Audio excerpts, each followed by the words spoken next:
Um dos sintomas característicos de que o Espírito Santo de Deus já não está mais habitando em você é a falta de vontade de estar em comunhão com o povo de Deus. Abra seu coração.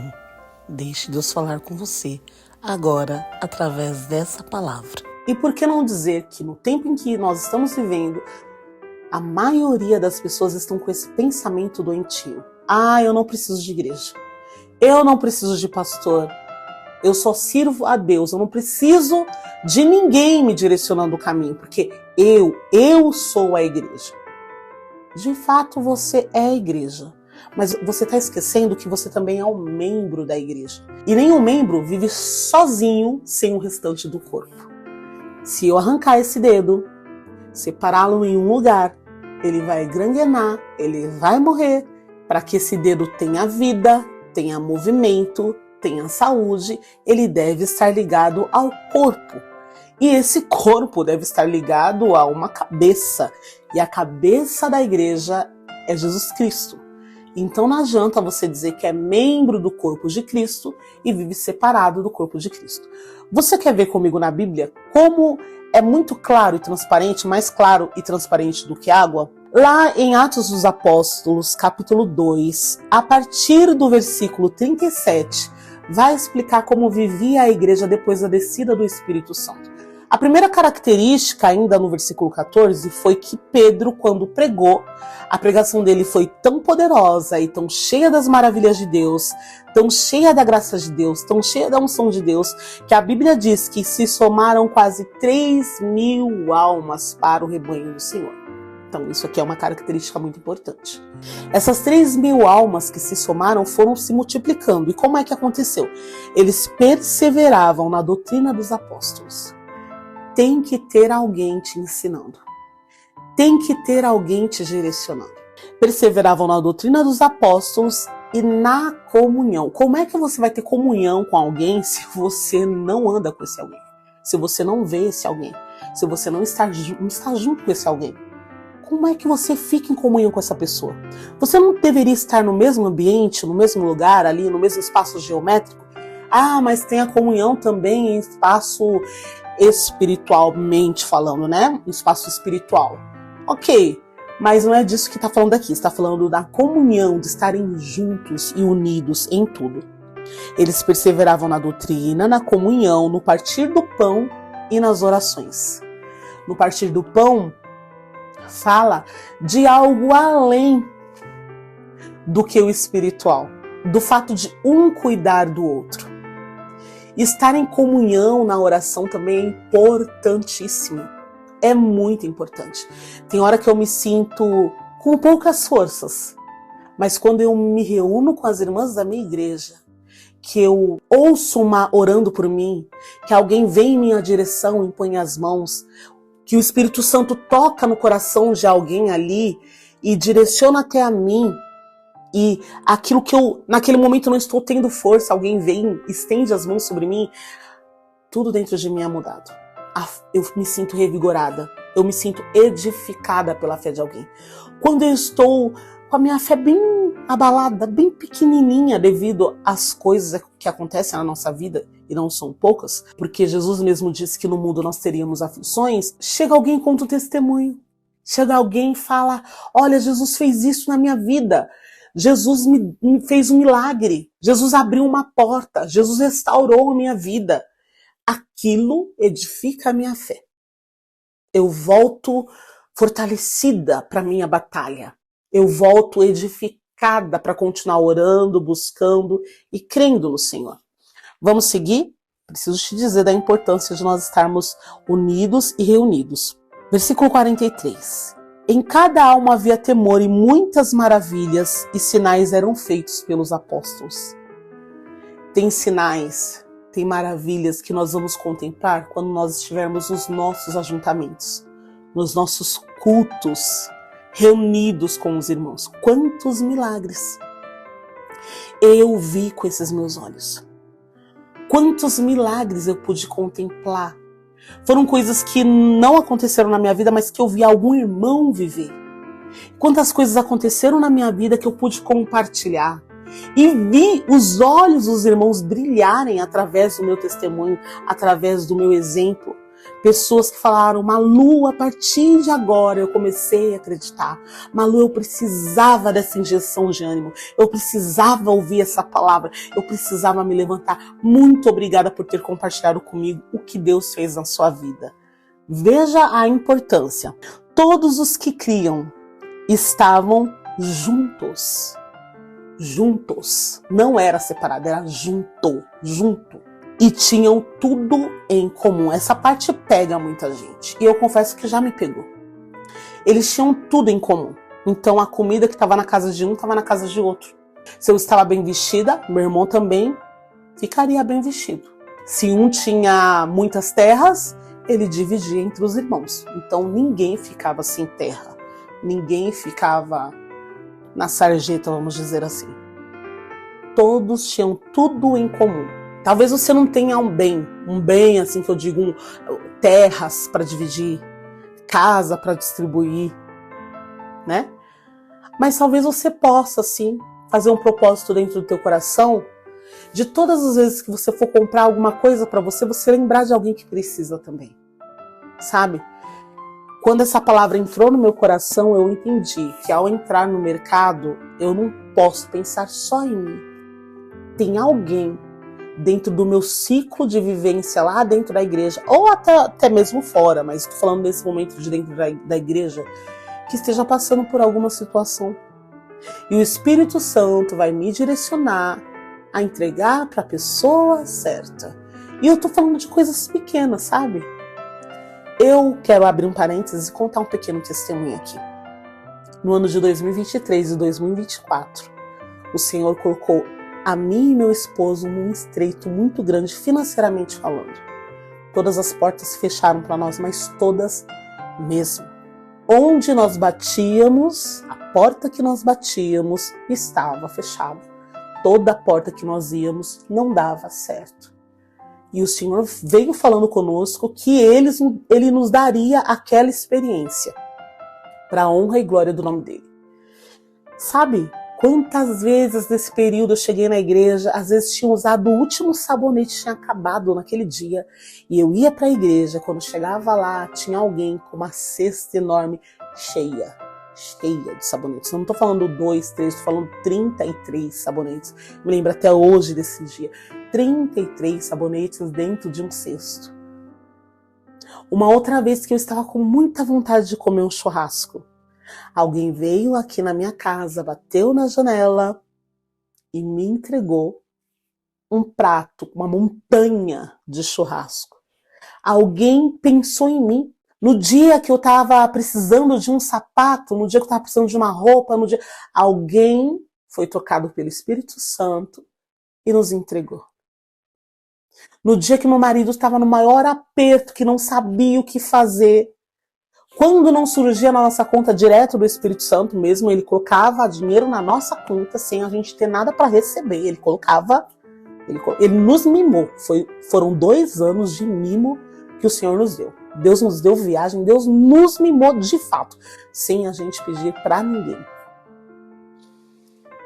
Como Deus é maravilhoso. Você está entendendo a importância de estar em comunhão com a igreja? Está entendendo que quem move tudo isso é o Espírito Santo? Eles vendiam suas propriedades e bens e repartiam com todos, conforme a necessidade de cada um. Se Deus te enriquecer hoje, se Deus te der muito dinheiro, você vai pensar só em você? Se você estiver cheia ou cheio do Espírito Santo, você não vai pensar só em você, porque vai se cumprir em você a palavra de Deus que diz: amai o próximo como a ti mesmo. Aquilo vai te causar incômodo, não tem como ser diferente. Perseveraram unânimes todos os dias, não era um culto na semana, eram todos os dias no templo, não era na casa. Você tá vendo? Quando o Espírito Santo entra nas pessoas, o negócio é diferenciado, era no templo, não era na casa.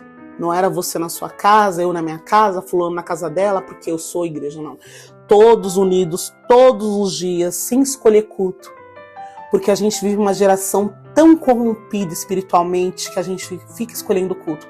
Eu vou no culto de louvor, no de oração não. Esse daqui quem vai pregar é fulano. Quem vai dirigir é ciclano. Eu não vou. Eu não vou no culto onde é infantil. Eu não vou no culto dos jovens. Fica escolhendo o culto para participar. Eles não, eles estavam em todos os cultos, todos os dias. Partindo o pão em casa. Presta atenção. O crente que é cheio do Espírito Santo, ele vive em união e comunhão. Essa parte aqui é muito importante. Partindo o pão em casa. Você convida os crentes para irem à sua casa? Ou você aceita o convite dos seus irmãos em Cristo para ir à casa deles? Talvez alguém vai me dizer, mas Malu, eu não vou mais à casa de ninguém porque é fofoca, é disse-me-disse, é não sei o quê. Não, estou falando de crente, de cristão, de servo e serva de Deus, de gente cheia do Espírito Santo. É disso que eu estou falando. Quando você se reúne na casa de alguém que é cheio do Espírito Santo, esse alguém não vai permitir jamais fofoca em volta da sua mesa. Vocês vão falar em salmos, em coisas boas, em coisas do céu, em algo benéfico, em algo de boa fama, entende? É para você sair daquele ambiente renovado e com vontade de voltar rápido, com aquele gostinho de quero mais. Quando eu fui me casar, antes de me casar, eu fiz uma oração, pedi ao Senhor que a minha casa fosse um lugar de cura, um lugar de transformação, um lugar onde eu pudesse reunir em volta da minha mesa pessoas que estivessem precisando de cura, cura espiritual, cura sentimental, cura física. Pessoas que precisassem ser renovadas, salvas, libertas.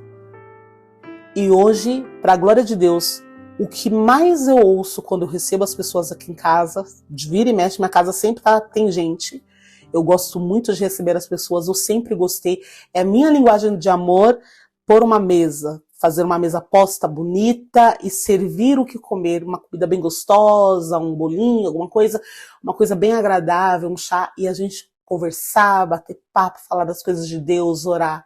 Não foram poucas as vezes, são incontáveis, aliás, as vezes, que as pessoas chegam aqui e acabam chorando, nós oramos, nós somos tocados pelo Espírito Santo, a gente fala em línguas, a gente ora, a gente canta, a gente sente a graça de Deus, porque o convidado principal da minha casa, que mora aqui comigo e com meu marido, é o Espírito Santo de Deus. Eu não quero receber ninguém na minha casa, eu não quero que faça bagunça no meu tapete, eu não quero criança pulando no meu sofá, eu não quero... E a gente tá falando de algo que é educação, né, que o outro pai tem que dar ao seu filho, mas tirando isso, eu acho que vale a pena gastar um pouquinho daquilo que nós temos, porque tudo que nós temos não vem de nós, vem de Deus. Tudo, absolutamente tudo. Essa cama não é minha, é de Deus. Esse quarto não é meu, é de Deus. Tudo aqui pertence a Ele. E se Ele quiser usar o meu barco, como Ele fez com o barquinho de Pedro, como Ele fez com o barco onde Ele usou para pregar, que assim seja. Que assim seja. Que nós vivamos em comunhão. O inimigo, nesses últimos tempos, ele tem lançado esse comichão nos nossos ouvidos, tem colocado cegueira na mente de muita gente, porque ele quer que nós nos afastemos. Ele quer que você desconfie de mim, que eu desconfie de você, porque nós sozinhos, separados, nos tornamos frágeis. Eu quero mesmo que cada um vá para o teu lado, porque daí ele entra no meio e nós não temos a quem recorrer. Porque conforme nós nos afastamos, acaba enfraquecendo a afinidade, a confiança, a liberdade, a amizade. Comiam juntos com alegria e sinceridade de coração. Vai se examinando e vendo aí se você tem o Espírito Santo ainda dentro de você, se todas essas coisas ainda atuam dentro de você. Louvando a Deus e caindo na graça de todo o povo. Imagine minha casa cheia e a gente começar a louvar a Deus, como muitas vezes acontece aqui. A gente começar a louvar a Deus.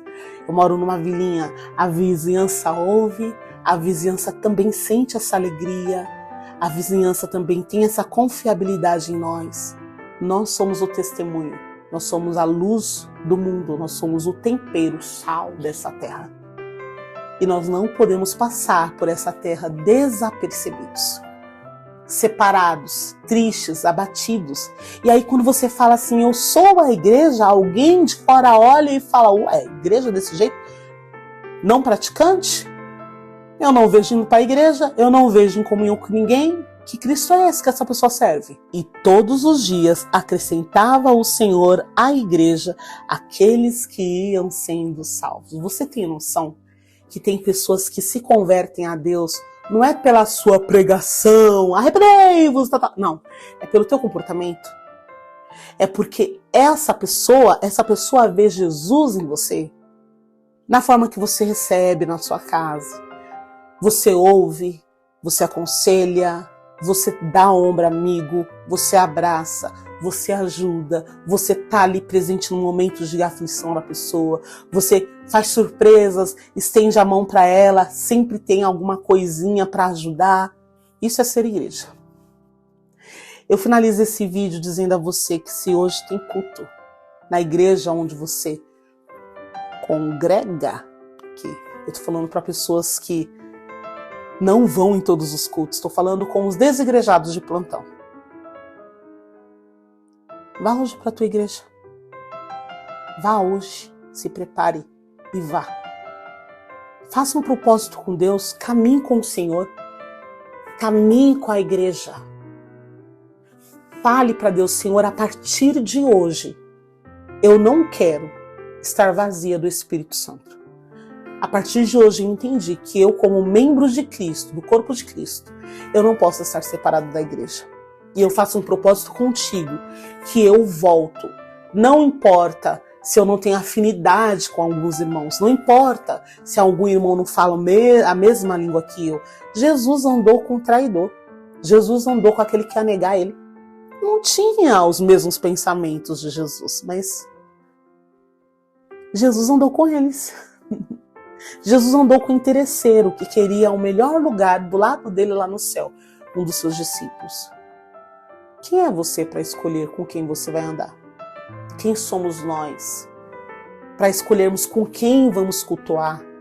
Quem somos nós? A única coisa que nós podemos e devemos escolher é se a igreja onde nós vamos congregar é uma igreja cristocêntrica, que prega Jesus, que prega o verdadeiro evangelho. Do contrário, nada mais. Se seu pastor é calmo, se seu pastor é todo enérgico, se a irmã que dirige o culto é uma irmã cheia de eloquência, ou se ela é aquela irmã bem devagar, não importa. Importa que Jesus esteja no meio. Importa que Jesus esteja lá. Tá bom? E ao invés de você ficar olhando os defeitos, que você seja aquela pessoa usada por Deus que transformará os defeitos do lugar. Você vai ser aquela pessoa que vai olhar os defeitos e vai falar, eu não aceito mais que isso aconteça aqui, Senhor. Essa parte, conte comigo, eu vou mudar. Eu vou trabalhar na assistência social da igreja. Eu vou cuidar do grupo de crianças da igreja porque não tem ninguém que cuide. Eu vou levantar o grupo de jovens dessa igreja porque está quase que se definhando. Eu vou fazer o evangelismo. Eu vou levantar um grupo de evangelismo para evangelizar na nossa igreja. Eu vou levantar um grupo de coral. Ah, Senhor, a limpeza da igreja está deixando a desejar. Eu vou ser aquela pessoa que vou cuidar da limpeza da igreja. Vou levantar uma equipe de limpeza para a minha igreja. Oh Deus, eu serei aquela que levantarei uma equipe para visitar aqueles que estão doentes. Seja você a solução. Afinal de contas, você não estava batendo no peito dizendo que você é a igreja? Então, a igreja está viva agora como membro do corpo de Cristo, em unidade. Está na hora de você atuar. Jesus está voltando. Vamos fazer a obra? Deus abençoe muito a você. Obrigada por ter assistido esse vídeo, que tenha sido edificante para a tua alma. E se Deus quiser, a gente se vê no próximo vídeo. Não saia sem deixar curtida e compartilha com aquela pessoa que você sentir no seu coração. Deixa o Espírito Santo de Deus te usar. Fiquem todos na paz.